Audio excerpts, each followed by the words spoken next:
جب اکبر نے دین الہی نکالا تو حضرت مجدد الفسانی علیہ رحمہ اس کے مقابلے میں آیا. آپ جانتے ہیں وہ تاریخ. تو اس نے کہا تھا کہ السلام علیکم یہ مسلمانوں کا شعار ہے.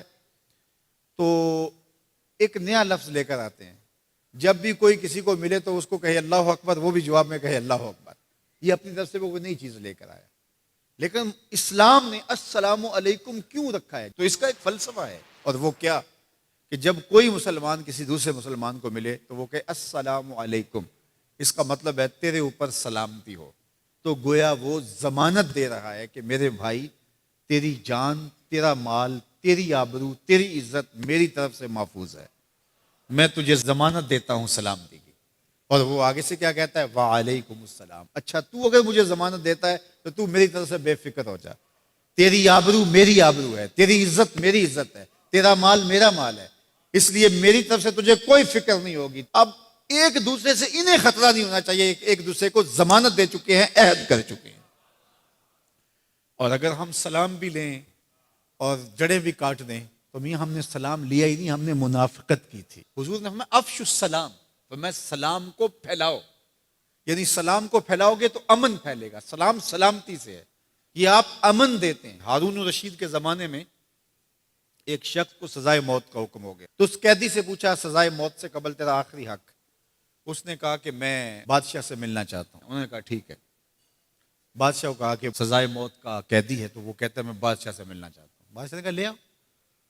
تو دربار لگا تھا, تو وہ قیدی زنجیروں میں جکڑا ہوا لایا گیا. اس نے کہا السلام علیکم. بادشاہ نے کہا وعلیکم السلام.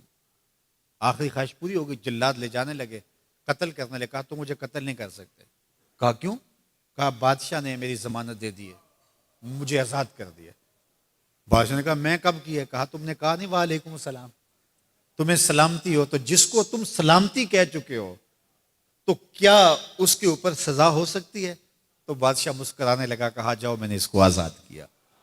وعلیکم السلام کہہ دیا تو پھر سلامتی ہوگی نا. اسی لیے ہم کہتے ہیں حضور پہ سلام پڑھا کرو. حضور پر جب سلام پڑھو گے تو حضور بھی سلام کا جواب دیں گے. وہ کسی شاعر نے کہا تھا, وہ شعر پتہ نہیں وزن میں ہے کہ نہیں, لیکن شعر مجھے بڑا اچھا لگتا ہے کہ درود پڑھنے سے ثواب ملتا ہے, سلام پڑھنے سے جواب ملتا ہے. درود پڑھنے سے ثواب ملتا ہے, سلام پڑھنے سے جواب ملتا ہے.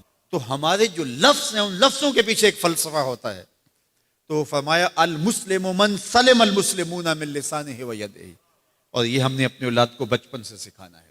اگر ہم نے ان کو اعلیٰ ڈگریاں بھی کروا دیں, ان کو اعلیٰ تعلیم یافتہ بھی کروا دیا دنیاوی اعتبار سے, لیکن یہ بنیادی سبق حضور کا نہ پڑھایا, تو پھر وہ اس تعلیم کے باوصف بھی آپ کو آپس میں الجھتے ہوئے دکھائی دیں گے.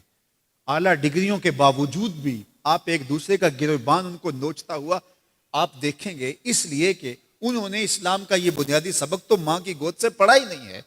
یہ پڑھانا ہے کہ مسلمان وہ ہوتا ہے جس کے ہاتھ سے اور جس کی زبان سے دوسرا مسلمان محفوظ رہے.